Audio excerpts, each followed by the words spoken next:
Assalamu alaikum dear students. The topic that will be discussed today is phylum Mollusca. Phylum Mollusca, the word mollusca, that meaning a soft body. बेटा ही Mollusca लफ्ज़ जी माना जेका है उन जो मतलब माना है सॉफ्ट बॉडी। कहाँ बि फाइलम जो जेको नालो हूंदो आहे उहो हुन जो कैरेक्टर मां शुरू खां वठी चवंदो त जेके बि फाइला आहिनि जंहिं बि फाइलम जो नालो जेको आहे उहो हुन जे कैरेक्टर जेको आहे सो हूंदो आहे। हुननि एनिमल सभिनी में उहा ख़ासियत हूंदी आहे त पोइ हिन ग्रुप सां तालुक़ु रखंदड़ जानवर जेके हूंदा आहिनि उहे सॉफ्ट बॉडी। एंड जेकर असां एग्ज़ाम्पल ते ईंदासीं, एग्ज़ाम्पल्स हिन जा सिपियूं, कोड या ऑक्टोपस या वरी लेलिगो, इहे हुन जा एग्ज़ाम्पल्स आहिनि। पसंदि राइसे त जेके स्नेल्स आहिनि एंड कोरीज़ आहिनि, माना कोडियूं जेके असां हुनजी शेप जो ठाहे वरी आर्टिफिशियल जेका कोडी खेॾबी आहे राम जेका असां हूंदी आहे उहो बि हुननि जा शेल्स आहिनि। असल में हुन शेप जा इहे मोलस्का जानवर हूंदा आहिनि, पर पोइ वरी आर्टिफिशियल आहिनि। जेको कोडियुनि रांदि खेॾबी आहे इहे वरी आर्टिफिशियल जेके आहिनि से ठाहिया विया आहिनि, उहे रियल न आहिनि। त इहे जेके सिपियूं कोड इहे ॾिसंदा केॾा हार्ड क़िस्म जा मटीरियल्स आहिनि ऐं असां था चऊं त हीउ जेको आहे सो मोलस्का माना सॉफ्ट। बेटा हिन ग्रुप सां तालुक़ु रखंदड़ जेके जानवर आहिनि हुननि जा ही एक्शनल स्केलेटन आहे, ॿाहिरियो जेको आहे एग्ज़ो स्केलेटन आहे हिननि में, एग्ज़ो स्केलेटन ॿाहिरां, पर इहो सभिनी में नाहे हूंदो। स्केलेटन जे अंदरां जेको मास हूंदो आहे उहो इंतिहाई सॉफ्ट एंड डेलिकेट आहे। उहो जेको मास हूंदो आहे न हुनखे सरवाए वाइसरल मास, उहो ही पॉइंट जेका असां लिखी आहे वाइसरल मास, माना अंदरियो जेको आहे सो मास। त जानवरनि जे ऐं यादि रहे सभई जेतिरा बि मोलस्का आहिनि उन्हनि ऑल मोलस्का में इहो एक्शनल जेको शेल आहे उहो सभिनी में नाहे हूंदो, सभिनी में नाहे ऐं कुझु में हूंदो आहे, माना सभिनी में नाहे पहिरीं ॻाल्हि आहे। पर जेकॾहिं आहे बि जीअं सिपियूं कोड वग़ैरह आहिनि स्नेल्स, त उन्हनि जे अंदरां जेको जानवर इंतिहाई सॉफ्ट डेलिकेट नाज़ुक हूंदो आहे ऐं इहो शेल पंहिंजी लाइफ में शेड ऑफ कंदा रहंदा आहिनि, लाहींदा आहिनि वरी नओं जेको आहे सो डेवलप थींदो आहे, थोरो वॾो साइज़ में जानवर। त बहरहाल सॉफ्ट बॉडी एनिमल्स आहिनि। हिननि सभिनी जा कुझु अजीब कैरेक्टर्स आहिनि, पर सभई जेके आहिनि से जानवर हिन तालुक़ु रखंदड़ हिन फाइलम सां ही सेकेंड लार्जेस्ट फाइलम आहे। फर्स्ट जेको लार्जेस्ट फाइलम आहे उहो आहे फाइलम आर्थ्रोपोडा। उहो वॾो जेको आहे या लार्जेस्ट फाइलम जंहिंमें 10 लख स्पीशीज़ जेके आहिनि से थींदियूं आहिनि, उहो लार्जेस्ट फाइलम आहे। जॾहिं त ही सेकेंड लार्जेस्ट आहे, छो त हिन जूं 50,000 लिविंग स्पीशीज़ आहिनि ऐं 35,000 हिन जूं स्पीशीज़ ख़तमु थी चुकियूं आहिनि जेके फॉसिल जे फॉर्म में आहिनि। जेकर असां 50,000 लिविंग स्पीशी काउंट बि कयूं तॾहिं बि लार्जेस्ट बीहंदो, छो त फाइला जेके पढ़ी आया आहियूं, सपोज फाइलम पोरीफेरा उन जूं 50,000 स्पीशीज़ आहिनि, फाइलम प्लेटीहेलमिन्थस 9,000 स्पीशीज़ आहिनि, नीडेरन्स ईअं जेके बि आहिनि कयूं 3,000 कयूं 20,000 ईअं। त माना ही सेकेंड लार्जेस्ट थो बीहे जेकर असां 50 लिविंग स्पीशीज़ बि काउंट कयूं, हालांकि हिन जूं काउंट घणियूं कबियूं 35,000 प्लस 50,000 85,000 स्पीशीज़ आहिनि। बहरहाल सेकेंड लार्जेस्ट फाइलम। हिन ग्रुप सां तालुक़ु रखंदड़ जानवरनि जा कैरेक्टरिस्टिक्स छा हूंदा आहिनि? बॉडी कुझु जी बायलेटरली सिमेट्रिकल आहे, कुझु जी वरी असिमेट्रिकल आहे, माना कैन नॉट बी डिवाइडेड, उहो तमामु थोरा आहे जंहिंजी बॉडी असिमेट्रिकल हुजे। त most of them their body is bilaterally symmetrical, that meaning is divisible into right and left equal half, बिल्कुलु हिकु जहिड़ा। जेकॾहिं इमेजिनरी प्लेन ते हीअं असां कटियूं ॿई हिकु जहिड़ा हिसाब बीहंदा, सिमिलर जेको आहे। ये ट्रिप्लोप्लास्टिक एनिमल्स आहिनि, माना बॉडी जेका आहे 3 एम्ब्रियोनिक लेयर्स मां डेवलप थींदी आहे। त फाइलम मोलस्का सां तालुक़ु रखंदड़ जानवर जेके आहिनि उहे सीलोमेट एनिमल्स आहिनि, हैविंग सीलोम। सीलोम सम्झंदा आहियो? सीलोम माना अंदरि जेका बॉडी कैविटी आहे जंहिंमें आर्गन सस्पेंडेड हुजनि। Coelom is the body cavity in which organs are suspended, organs are located, उहा हूंदी आहे सीलोम। सीलोमेट आहिनि ट्रिप्लोब्लास्टिक आहिनि, majority bilaterally symmetrical, few radially symmetrical and few asymmetrical हूंदा आहिनि। एंड हिन ग्रुप सां तालुक रखंदड़ जानवरनि जेका मेजॉरिटी आहे that is aquatic and few are terrestrial, के खुश्क ते रहंदा। ब्लड सर्कुलेटरी सिस्टम आहे पर वो ओपन सर्कुलेटरी सिस्टम आहे जीअं इंसेक्ट जो हूंदो आहे। Blood open circulatory system. Male female separate आहिनि, इन जो मतिलबु आहे त दे आर हेट्रोफ्रोडाइट आर डायोशियस यानी यूनिसेक्सुअल हूंदा आहिनि। ऑल बॉडी सिस्टम्स आर वेल डेवलप्ड, सभई बॉडी जा सिस्टम जेके आहिनि से वेल डेवलप्ड अथनि। एंड रेस्पिरेशन छा छा कंदा? रेस्पिरेशन कंदा जेके पाणी में रहण वारा आहिनि उन्हनि खे आहिनि गिल्स, खुश्क ते रहण वारा जेके आहिनि, छो त टेरेस्ट्रियल जेके न खुश्क ते पर माना मॉइस्ट प्लेस ते रहंदा, उन मॉइस्ट प्लेस ते रहंदड़ जेके हूंदा उन्हनि जी रेस्पिरेशन जेका हूंदी आहे उहा रूडिमेंट्री लंग्स हूंदा आहिनि। रूडिमेंट्री लंग्स माना रिड्यूस्ड थोरा थोरा जेको आहे। हिन ग्रुप सां तालुक रखंदड़ जानवरनि जे माउथ में हिकिड़ो रिड्यूस्ड टंग यानी ज़बान वांगुरु हिकिड़ी स्ट्रक्चर हूंदी आहे जंहिंखे असां रेड्यूला चवंदासीं, ऐं उहा ग्रेस्पिंग जे लाइ जेका असां न यूज़ थींदी आहे। एंड अचूं हुन ते त केर बि ऐं डिफरेंट डिफरेंट कैरेक्टर पॉसेस कनि हिन जूं मुख़्तलिफ़ species for all having these three main character. सभिनी में हुक में कहिड़ा कैरेक्टर चेंज पर सभिनी में घटि ही टे कैरेक्टर हूंदा। हिकिड़ो हूंदो आहे हेड फुट पोर्शन, माना हिन जे बॉडी जो हिकिड़ो अहिड़ो पोर्शन हूंदो आहे जिते हेड ऐं फुट जेको आहे सो गॾियल जेके आहिनि सिरनि, त पोइ उहो जेको हेड फुट पोर्शन हूंदो आहे उहो छो त फुट आहे त माना इहो हिसो जेको आहे सो लोकोमोशन में मदद कंदो। हेड हुन सां आहे त हिन जो मतिलबु छा थींदो त उहो फीडिंग में बि इन्वॉल्व आहे ऐं सेंसेशन में बि आहे, छो त सेंसेशन जेका असां माना ब्रेन वग़ैरह जेको आहे त उहो सेंसेशन हेड ब्रेन जे जेको आहे ब्रेन उन में हूंदो आहे, हेड रीजन में हूंदो आहे, उन जे करे सेंसेशन सां बि आहे, लोकोमोशन सां बि आहे एंड फीडिंग सां बि पोर्शन जेको आहे सो कंसर्न आहे। नंबर 2 ते अचूं, डॉर्सल वाइसरल मास हूंदो आहे हिननि खे। डॉर्सल वाइसरल मास बाबा छा मतिलबु हूंदो आहे? डॉर्सल वाइसरल मास अंदरियों जेको बि आहे पोर्शन जेको आहे न सॼो जानवर खोपड़े जे अंदरां उन जो ख़ासि करे जेको डॉर्सल साइड वारो, डॉर्सल माना पुटी वारो मथे में सो, उहो उन जो जेको मास आहे डॉर्सल मास सभई तक़रीबन आर्गन उन में ई आहिनि, सवाइ कुझु जानवरनि जो जेको लोअर वेंट्रल, कुझु जानवरनि में लोअर पोर्शन ते हिकिड़ो मस्क्यूलर फुट हूंदो आहे। उन खां पोइ आहे मेंटल छा आहे?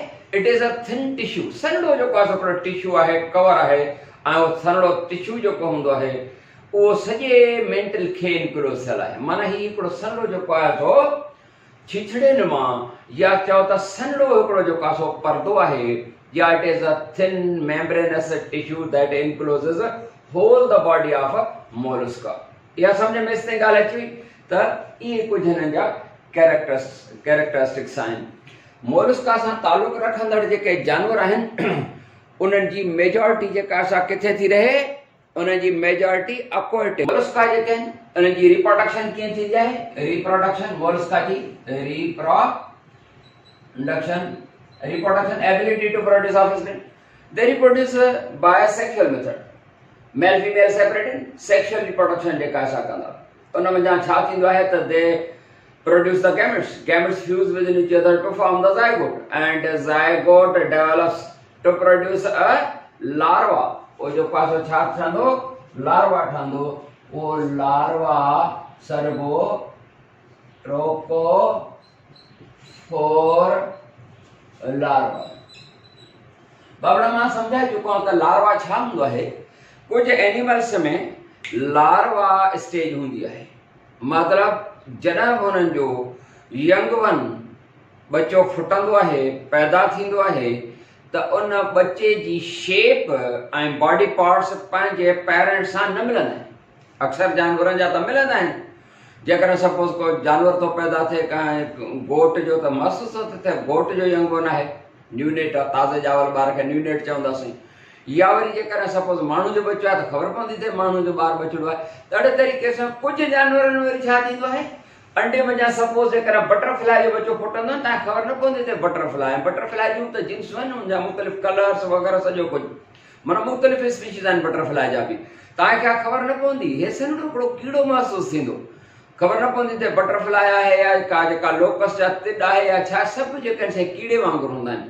पोइ मथां वरी हिकिड़ो कवर चढ़ी वेंदो अथनि, पोइ वरी स्टेज जेका असां प्यूपा सॾी आहे, वरी उन वञा पोइ वरी जेको आहे सो जेको कुझु ॾींहंनि जी अंदरि अंदरि डेवलपमेंट पई थींदी, ऐं उनखां पोइ जेको हुन प्यूपा वञा बचो निकिरंदो त उन जा कैरेक्टरिस्टिक्स जेके आहिनि से पंहिंजे एडल्ट सां पार्ट्स वग़ैरह मिलंदा आहिनि पिया।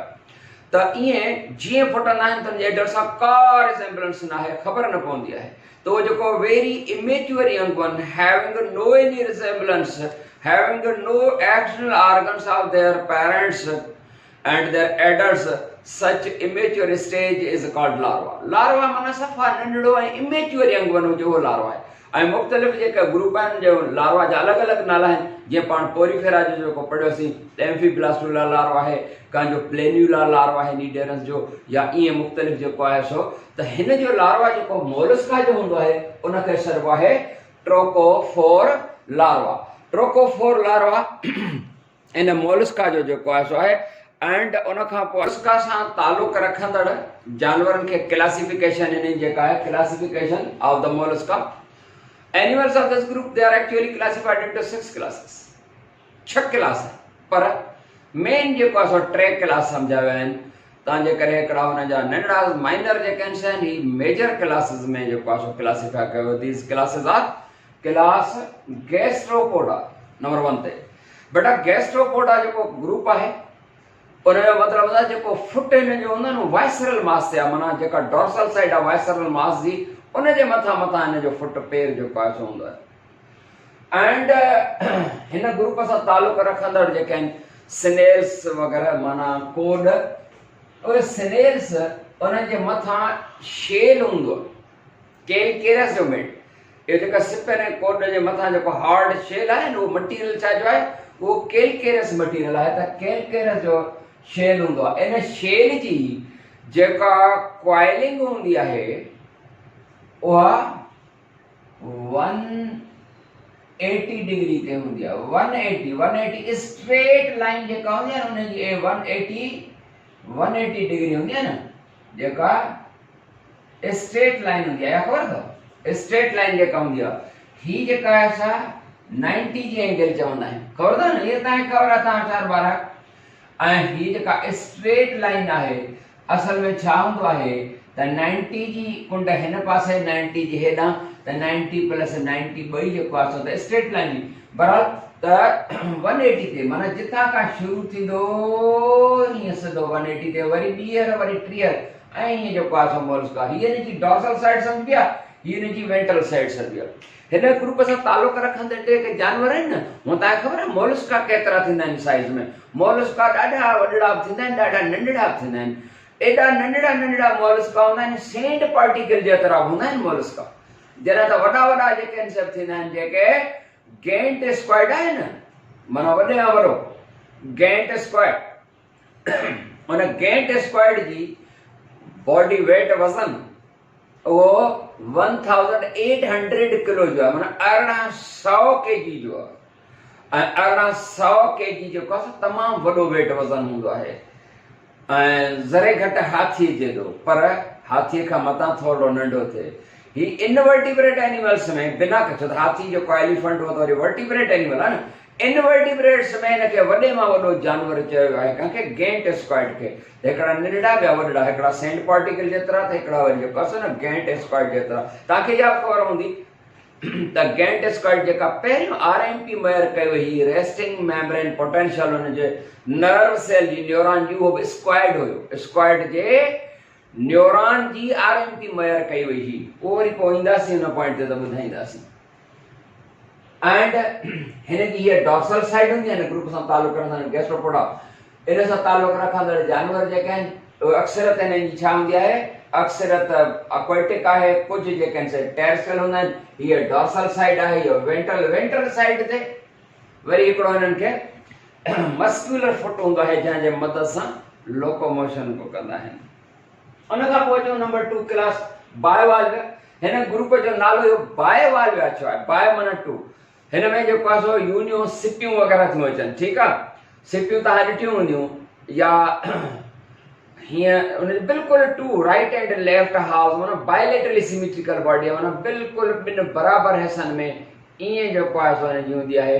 बिल्कुलु हिनखे हीअं करे अलॻि करे थो सघिजे। हिन जो जेको शेल हूंदो आहे उहो तव्हां ॾिठो हूंदो आहे त हीअं जेको आहे सिपियूं थी सघे थो त उहे जानवर तव्हां ॾिठा हुजनि सिपियुनि वारा न बि ॾिठा हुजनि, या न त हिन ते नेशनल जियोग्राफिक चैनल ते माना तव्हां टेलीविजन ते जेको आहे नेट ते ॾिसी सघो था त हुननि जी बॉडी जेका आहे बिल्कुलु हीअं हूंदी आहे। राइट एंड लेफ्ट हाफ्स ॿिनि हिसनि में विराए सघिजे त बॉडी बायलेटरली सिमेट्रिकल हूंदी आहे। हिन ग्रुप सां तालुक रखंदड़ जानवर जी ऑल आर aquatic, पाणी में रहण वारा आहिनि, रेस्पिरेशन थ्रू द गिल्स कंदा आहिनि। नंबर 3 ते जो क्लास सेफेलोपोडा। सेफेलोपोडा छो नालो आहे? सेफेली जी माना हूंदी आहे हेड। सेफेली माना उहो जेको सेफेलो त सेफेली माना हेड, सेफेली माना हेड एंड पोडा या पोडिया, पोडा माना फुट। माना हिन जो जेको फुट हूंदो आहे उहो हेड रीजन ते आहे, हेड फुट, हेड रीजन ते फुट हूंदो आहे, तंहिंजे करे नालो आहे सेफेलोपोडा। हिन ग्रुप सां तालुक रखंदड़ जानवरनि जो में वेल नोन एग्जाम्पल आहे ऑक्टोपस आहे या लेलीगो आहे। ऑक्टोपस जंहिंखे तव्हां डेविल फिश चवंदा आहियो, ऑक्टोपस हुनखे चइबो आहे डेविल फिश। ऑक्टोपस जो नालो छो आहे?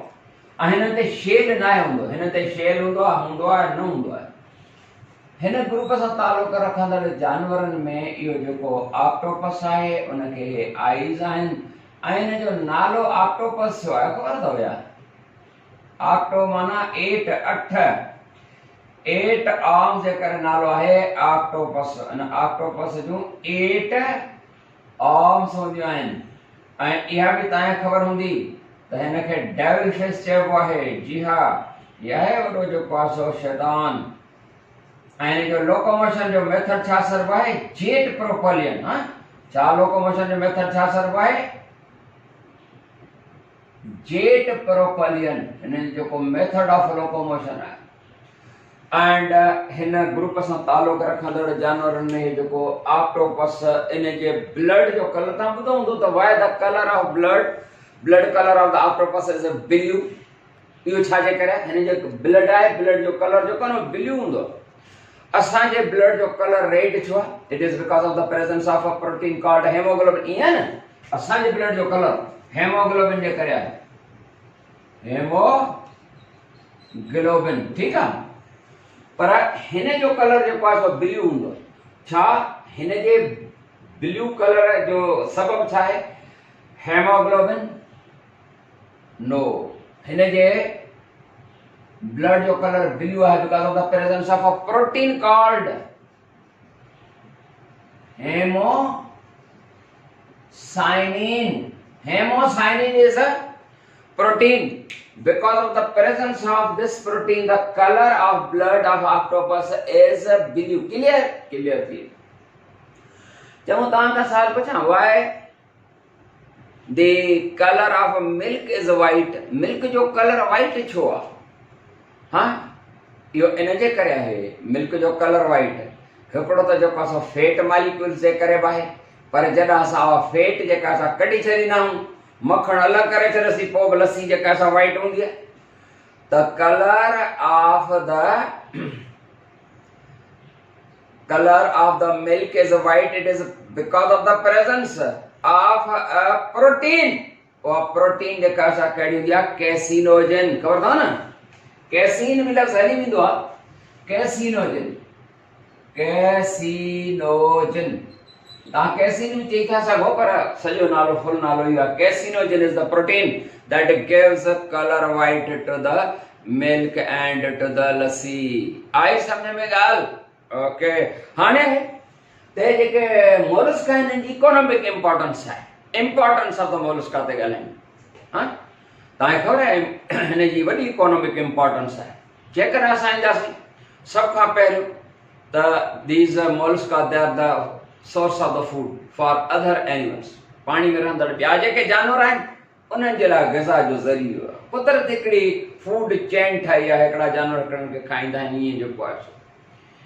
त ग़िज़ा जो ज़रियो आहिनि कंहिंजे लाइ, ॿियनि जानवरनि जे लाइ। Even they are the source of the food for man, माण्हुनि जे लाइ बि ग़िज़ा जो ज़रियो आहिनि। हाणे अलॻि ॻाल्हि आहे त असां पंहिंजे मज़हबी पाबंदियुनि में हूंदा आहियूं या छा, बाक़ी न त ॿिया इंसान बि धरती ते रहनि था ऐं हिकिड़ो वॾो ग़िज़ा जो ज़रियो हूंदा आहिनि मोलस्का। जी हा, they are a source of the food for other animals as well as source of the food for man. उन खां अलावा हिननि जो हिकिड़ो ग्रुप आहे बायोवाल्विया।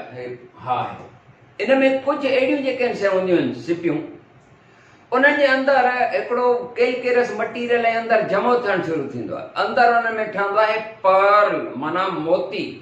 अव्हां ॿुधो हूंदो पर्ल, त उहो पर्ल माना मोती। पर्ल डस्ट चांहि उन में ॾिसंदा आहियो त हिकिड़ी सिपी ठहियल हूंदी आहे न, गोल गोल हिकिड़ो हिकिड़ो हूंदो, इहो पर्ल आहे, इहो मोती आहे। इहा सलाहियत इन्हनि सिपियुनि में हूंदी आहे। सभिनी में न हूंदी आहे, हिकिड़ी ख़ासि स्पीशीज़ हूंदियूं आहिनि, उन्हनि में पर्ल ठहंदो आहे। पर्ल तव्हांखे ख़बर आहे जेको असली मोती आहे। बाक़ी जेके ॿिया मोती हूंदा आहिनि, जेके डिज़ाइनिंग जेके आहिनि, प्लास्टिक जूं या शीशे जूं हूंदियूं आहिनि, हेदड़ियूं जेके आहिनि न, उहे डिज़ाइनिंग ठाहींदियूं आहिनि, जेको आहे सो मोती जेको आहे सो हिननि ते मुख़्तलिफ़ पंहिंजे ड्रेसिस ते। त इहे आर्टिफिशियल या त शीशे जा हूंदा आहिनि या प्लास्टिक जा हूंदा आहिनि। इन असली जेको रियल वारो जेको एतिरो नंढड़ो मोती हुजे न, हिकिड़े दाणे जेतिरो, उनजी क़ीमत तमामु वॾी हूंदी आहे। हे सोन खां महांगो हूंदो आहे इहो जेको पर्ल आहे, मोती जेको आहे। उनजे करे चाइना ऐं जापान में, पूरी दुनिया में बि, पर इन्हनि जानवरनि खे जेको आहे सो उन्हनि मंझां इहे मोती कढिया वेंदा आहिनि ऐं वॾी जेका आहे हिकिड़ी पर्ल इंडस्ट्री आहे बाक़ाइदे, ऐं वॾो कारोबार आहे। जीअं गोल्ड जो कारोबार हूंदो आहे, ॿार पुछंदा आहिनि कॾहिं कॾहिं त उन्हनि मोतियुनि जी जेका आहे सा वरी अहमियत कहिड़ी आहे, त पोइ तव्हां खां सवाल थो पुछां, ख़ासि करे अदड़ियुनि खां, त उहे जेको आहे सो गोल्ड जी कहिड़ी अहमियत आहे। गोल्ड जेको हूंदो आहे उहो हिकिड़ी पंहिंजी हिकिड़ी हुनजी ख़ासियत आहे, उनजे करे हुनजी क़ीमत आहे। ऐं कमकार जे हिसाब सां ॾिसूं त पोइ त कंहिं बि कम ते न ईंदो आहे, सिर्फ़ु ज्वेलरी ठहंदी आहे उन में। ऐं ज्वेलरी न हुजे त को मसालो कोन्हे। इन खां त ॿियूं खोड़ सारियूं शयूं हूंदियूं आहिनि न, जेके इन खां वधीक इम्पोर्टेंस रखनि। सपोज़ जेकॾहिं ॿियो मटीरियल आहे, सपोज़ लोह हूंदो आहे, उन लोह मंझां पाण ॾिसो त केतिरियूं शयूं ठाहींदा आहियूं। असांजूं गाॾियूं, असांजूं ॿियूं खोड़ सारियूं शयूं, मशीनरी सॼी उन लोह मंझां आहे। वॾो कमु आहे न, हक़ीक़त में त उहो आहे। पर हिन शइ जी इम्पोर्टेंस जेका आहे पंहिंजी जाइ ते आहे। हुन में जेका आहे हिकिड़ी सूंह आहे, उन मां ज्वेलरी थी ठहे। त हिन मंझां पर्ल वग़ैरह जेको हूंदो आहे न, उन्हनि मां बि ज्वेलरी ठहंदी आहे, ऐं उहा ज्वेलरी गोल्ड खां महांगी आहे। तव्हां हितां जा माण्हू ग़रीब आहियो, इन जे करे पर्ल मोती असली वारनि जी ज्वेलरी जी ॻाल्हि न कयो। तव्हां फ़िलहालु इहो आर्टिफिशियल गोल्ड ई काफ़ी अथव। डॉक्टर वाक्टर थिजो, पोइ जेको आहे सो ॾिसिजो, पोइ वरी माण्हुनि जी खल लाहे पाणे जेको आहे सो वरी ठाहिजो इहे जेके आहिनि गोल्ड वोल्ड। ठीकु आहे, महिरबानी करे माण्हुनि जी खल न लाहिजो, ख़िदमत कजो ऐं पंहिंजे मरीज़नि जी ख़िदमत कजो। इनशाला तव्हां मुंहिंजा इहे हूंदा। रोज़ी त तव्हांजी सां मिलणी आहे न, ईंदो तव्हांखे जेको आहे सो ज़रूरु। उनजी फीस आहे, उजरत हर शइ जी आहे। उजरत खां सवाइ त निमाज़ बि न आहे पढ़ी। मां अर्ज़ु कयो त उजरत खां सवाइ को कमु न थींदो, निमाज़ बि न।